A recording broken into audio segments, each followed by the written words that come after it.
வணக்கம். இது எஃப்னா தமிழ் டிவியின் இலங்கையின் இன்றைய காலை செய்திகள்.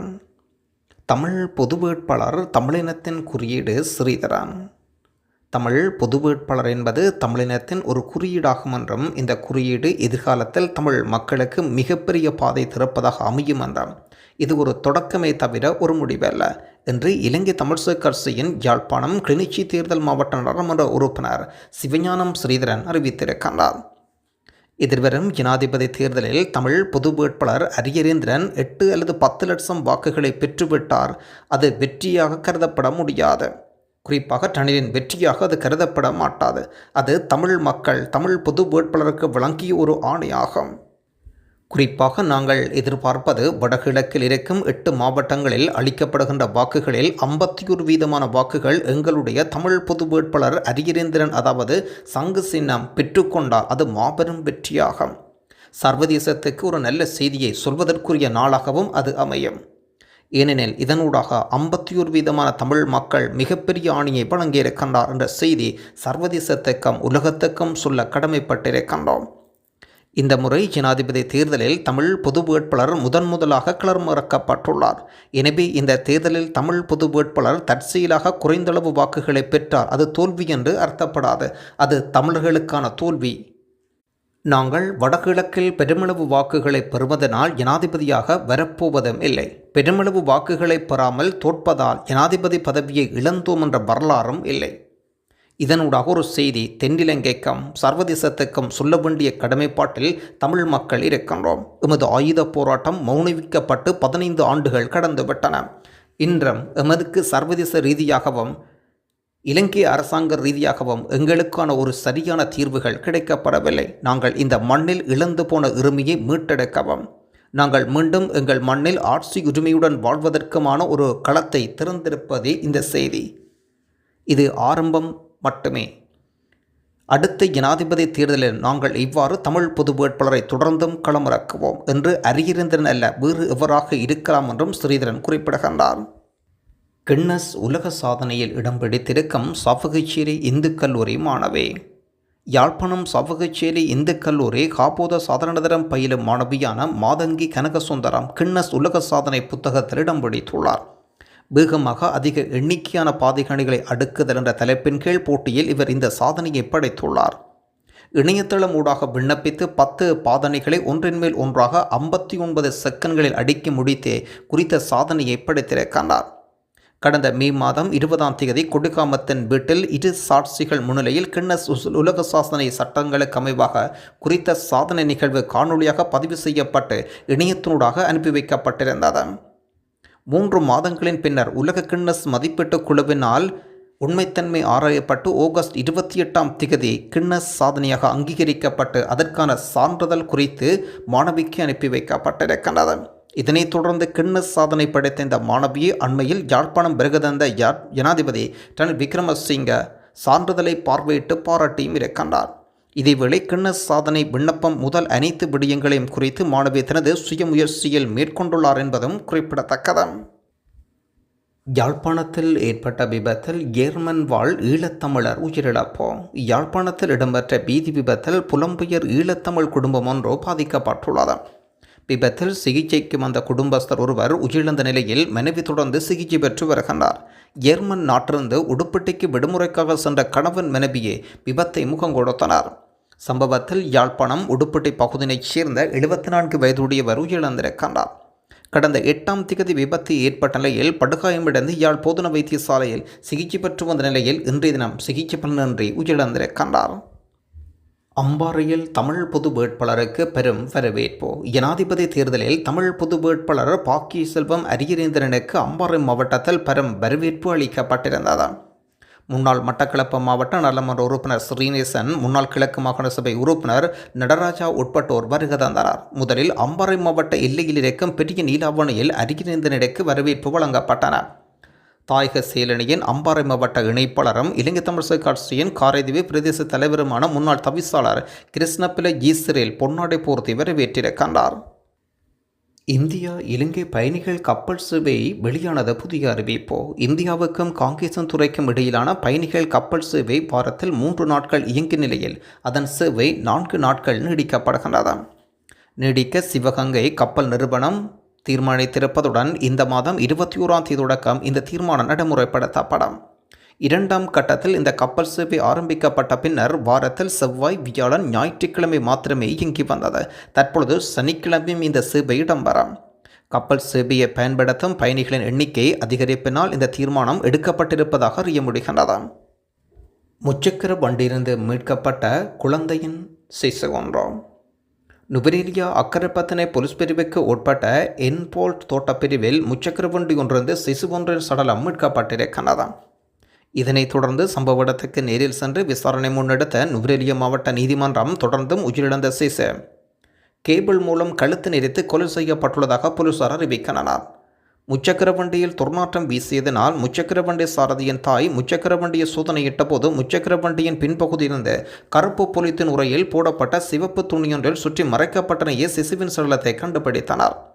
பின்னர் அயலவர்கள் தெரிவித்து அக்கரைப்பத்தனை போலீசாருக்கு அறிவித்ததை அடுத்து போலீசார் சிசுவின் சடலத்தை மீட்டனர். எனினும் சிசுவின் தாய் தொடர்பிலும் மேற்படி சிசுவின் சடலத்தை அந்த இடத்துக்கு கொண்டு வந்து விட்டு சென்றவர் தொடர்பிலும் இதுவரை எந்த தகவல்களும் தெரியவில்லை. சம்பவம் தொடர்பில் 28 வயதுடைய முச்சக்கர வண்டியின் சாரதினை சந்தேகத்தின் அடிப்படையில் போலீசார் கைது செய்துள்ளனர். பின்னர் அதே பகுதியைச் சேர்ந்த சிசுவின் தாய் என்று சந்தேகிக்கப்படும் இளம் யுவதியொருவரும் கைது செய்யப்பட்டுள்ளார். தொடர்ந்து போலீஸ் அதிகாரியின் பாதுகாப்பில் வைத்தியசாலையில் அனுமதிக்கப்பட்டு இரத்த மாதிரி பரிசோதனை செய்யுமாறும் உத்தரவு வழங்கப்படுகின்றது. இதனைத் தொடர்ந்து சிசுவின் சடலம் சட்ட வைத்திய அதிகாரியின் பிரேத பரிசோதனைக்காக நுவரேலியா மாவட்ட வைத்தியசாலைக்கு அனுப்பி வைக்கப்பட்டதாகவும் சம்பவம் தொடர்பில் அக்கரைப்பத்தனை போலீசார் மேலதிக விசாரணைகளை மேற்கொண்டு வருகின்றனர். இலங்கையில் தொடரும் சித்திரவதைகள் ஐக்கிய நாடுகள் கவலை. இலங்கையின் பொருளாதார முயற்சி வரவேற்பதாக அமெரிக்க ஐக்கிய நாடுகள் மனித உரிமை பேரவை அறிவிக்கின்றது. நிலங்களை மீள ஒப்படைப்பதை தொடருமாறும் வேண்டுகோள் விடுத்துள்ள அமெரிக்க நிலங்களை கைப்பற்றுவதை நிறுத்துமாறும் வேண்டுகோள் விடுக்கப்படுகின்றது.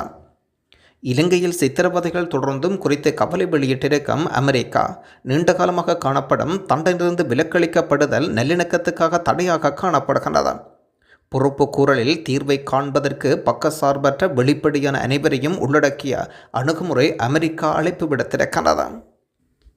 வடக்கையும் கிழக்கையும் ஒருபோதும் இணைக்க மாட்டேன் நாமல் ராஜபக்ச. வடக்கையும் கிழக்கையும் மீண்டும் இணைக்க மாட்டோம், அத்தோடு மாகாண சபைகளுக்கும் போலீஸ் அதிகாரங்கள் வழங்கப்பட மாட்டாது என்று ஸ்ரீலங்கா பொதுஜன பெரமுன ஜனாதிபதி வேட்பாளர் நாமல் ராஜபக்ச அறிவிக்கின்றார். ஸ்ரீலங்கா பொதுஜன பெரமுனவின் மூதூர் தொகுதி இணைப்பாளர் இப்ராஹிம் சதா தலைமையில் நடைபெற்ற இந்த கூட்டத்தில் இந்த நாட்டில் இப்போது எல்லா சமூகங்களும் இனங்களும் இணைந்து வாழ்வதற்கான சூழல் ஒன்றை உருவாக்கி கொடுத்திருக்கின்றோம். நான் ஒரு பௌத்தன், இதன் காரணமாக இனிய மதங்களை நான் மதிக்கின்றேன். இஸ்லாமியர்களும் இந்துக்களும் தங்களுடைய மார்க்க வழிபாடுகள் இந்த நாட்டில் சுதந்திரமாக மேற்கொள்வதற்கும் அவர்களுடைய வாழ்வியல் உரிமைகளுக்கான தேவைகளை பாதுகாப்பதையும் புதிய அரசியலமைப்பினூடாக ஏற்படுத்துவேன் என்று உறுதியளிக்கின்றேன். மதங்களையும் இனங்களையும் பிரிப்பதற்கு அரசியலை ஒருபோதும் பயன்படுத்த மாட்டேன் என்றும் சொல்லியிருக்கின்றார். மஹிந்த ராஜபக்ச ஆட்சி காலத்தின் போது அபிவிருத்தியில் வடக்கு மற்றும் தெற்கு மக்கள் என்று நாங்கள் பிரித்து பார்க்கவில்லை. தேசத்தின் மக்கள் என்ற வகையில் சகலருக்கும் சமமான தேவைகளை பழக்கியிருக்கின்றோம் என்றும் தொடர்ந்து பயணிப்போம் என்றும் கருத்து வெளியிட்டிருக்கின்றார் நாமல் ராஜபக்ச. அத்தியாவசிய தேவை உள்ளவர்கள் மாத்திரம் கடவுச்சீட்டுகள் பெற வேண்டாம். எதிர்வரும் அக்டோபர் 20ஆம் தேதி வரை மிகவும் அத்தியாவசிய தேவையுள்ளவர்கள் மாத்திரம் கடவுச்சீட்டை பெற வருமாறு பொது பாதுகாப்பு அமைச்சர் வேண்டுகோள் வைக்கின்றார். அக்டோபர் 20ஆம் தேதிக்கு முன்னால் ரத்தடிய கடவுச்சீட்டு டெண்டரை வாங்கிய நிறுவனத்திடமிருந்து ஒரு தொகை கடவுச்சீட்டுகள் பெறப்படும் என்றும் இதனால் கடவுச்சீட்டுகளை வழக்கம் போல் அச்சிட முடியும் என்றும் அமைச்சர் கூறியிருக்கின்றார். எஞ்சியுள்ள வெற்றி கடவுச்சீட்டு புத்தகங்கள் குடிவரவு திணைக்களத்தை சூழவுள்ள நிலைமைகள் தொடர்பிலும் பொது பாதுகாப்பு அமைச்சில் விளக்கமளிக்கும் ஊடக சந்திப்பில் இந்த கருத்துக்களை அவர் வலியுறுத்துகின்றார். குடிவரவு திணைக்களம் 2003ஆம் ஆண்டு தொடக்கம் 20 வருட காலத்தில் 11 மில்லியன் வெற்றி கடவுச்சீட்டு புத்தகங்களை வழங்கியிருக்கிறது. லத்திரனியல் கடவுச்சீட்டை வழங்குவதற்கான தேவையின் அடிப்படையில் உள்ளூர் மற்றும் வெளிநாட்டு நிறுவனங்களிடமிருந்த மின் கடவுச்சீட்டுக்கான டெண்டர்கள் கூறப்பட்டுள்ளது. பாதுகாப்பு அம்சங்களுடன் கூடிய புதிய தோற்றம் கொண்ட கடவுச்சீட்டுகள் அடுத்த மாதம் வரை இருப்பதனால் கடவுச்சீட்டை பெற்றுக்கொள்ள அவசரப்படுபவர்கள் அடுத்த மாதம் வரை காத்திருக்குமாறும் அறிவுறுத்தல் வழங்கப்படுகின்றது. இலங்கை மத்திய வங்கியினால் இன்றைய தினம் வெளியீடு செய்யப்பட்டிருக்கும் நாணய மாற்று விகிதங்களின் பட்டியல்.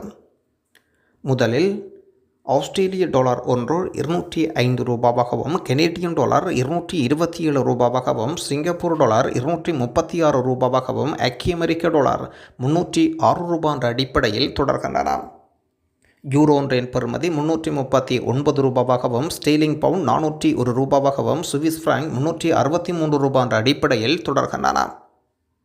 தொடர்ந்து மத்திய கிழக்கு நாடுகளுக்குரிய நாணய பெறுமதிகளாக பஹ்ரைன் தினார் 795 ரூபாவும், குவைத் தினார் 982 ரூபாவும், ஓமான் ரியால் 779 ரூபாவும், கட்டார் ரியால் 82 ரூபாவும், சவுதி அரேபியா ரியால் 79 ரூபாவும், ஐக்கிய அரபு ராச்சியம் திர்ஹாம் 81 ரூபாய் என்ற அடிப்படையில் தொடர்கின்றன. அடிப்படை நாள் சம்பளம் 35 வீதத்தினால் அதிகரிப்பு ஜனாதிபதிக்கும் காங்கிரசுக்கும் தொழிலாளர் நன்றி தெரிவிப்போம். தமக்கான அடிப்படை நாட்சம்பளத்தை 35% அதிகரித்து கொடுப்பதற்குரிய நடவடிக்கையை முன்னெடுத்த ஜனாதிபதி ரணில் விக்ரமசிங்க தோட்டத் தொழிலாளர்கள் நன்றி தெரிவித்துள்ளனர். அத்துடன் அரசியல் தொழிற்சங்க ரீதியில் தலைமைத்துவமும் உரிய அழுத்தங்களை பிரயோகித்து இலங்கை தொழிலாளர் காங்கிரசுக்கும் ஜனாதிபதிக்கும் மலிக தமிழ் பாராளுமன்ற உறுப்பினர்கள் நன்றிகளை தெரிவித்துள்ளனர். அதேவேளை உற்பத்திக்கு ஏற்ப கொடுப்பனவாக 380 ரூபாய் விரைவில் பெற்றுக் கொடுப்பதற்கு ஜனாதிபதி நடவடிக்கை எடுப்பார். இதன் மூலம் தோட்டத் தொழிலாளர்களுக்கான நாளொன்றுக்கு 1700 ரூபாய் நிச்சயம் கிடைக்கும் என்ற தொழிற்சங்க தலைவர் தெரிவிக்கிறார். அவ்வாறு கிடைக்கப்பெற்றால் அது 70% சம்பள உயர்வாக அமையும் என்று தோட்டத் தொழிலாளர்கள் வரலாற்றில் இது அதிகூடிய சம்பள உயர்வாக அமையும் என்றும் சொல்லப்படுகின்றது. மசாஜ் நிலையம் ஒன்றுக்கு ஆயுதங்களுடன் சென்ற 6 பேர் அங்கிருந்த பெண்களை ஆயுத முனையில் கூட்டு பாலியல் துஷ்பிரயோகம் செய்த சம்பவம் ஒன்று இடம்பெற்றிருக்கின்றது. மசாஜ் நிலையத்துக்குள் வாள்களுடன் சென்ற 6 பேர் 2 பெண்களை கூட்டு பாலியல் வன்கொடுமை செய்துள்ளனர். கம்பகா பகுதியில் இருக்கும் மசாஜ் நிலையம் ஒன்றில் இந்த சம்பவம் இடம்பெற்றுள்ளது.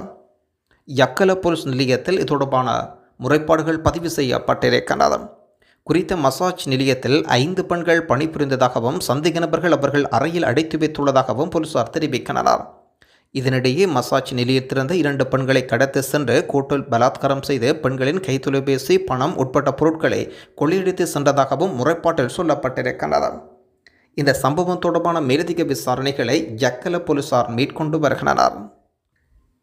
எதிர்வரும் ஜனாதிபதி தேர்தலுக்கு பின்னர் 80 முக்கிய அமைச்சர்கள், பாராளுமன்ற உறுப்பினர்கள் நாட்டை விட்டு வெளியேற தயாராகிவிட்டனர். விசாக்களையும் பெற்றுவிட்டனர். எதிர்வரும் ஜனாதிபதி தேர்தலுக்கு பின்னர் 80 முக்கிய அமைச்சர்கள், பாராளுமன்ற உறுப்பினர்கள் நாட்டை விட்டு வெளியேற தயாராகி வருவதாக ஐக்கிய மக்கள் சக்தியின் பாராளுமன்ற உறுப்பினர் முஜிபுர் ரஹ்மான் குறிப்பிடுகின்றார். ஜனாதிபதி ரணில் விக்ரமசிங்கவின் பேச்சாளர்கள், செயற்பட்ட அமைச்சர்கள், முக்கிய நபர்கள் நாட்டை விட்டு வெளியேற இருப்பதாகவும் ரணில் விக்ரமசிங்கவின் உண்மைத்தன்மை அவர்கள் உணர்ந்துள்ளதாகவும் தகவல்கள் வெளியிட்டுள்ளார்.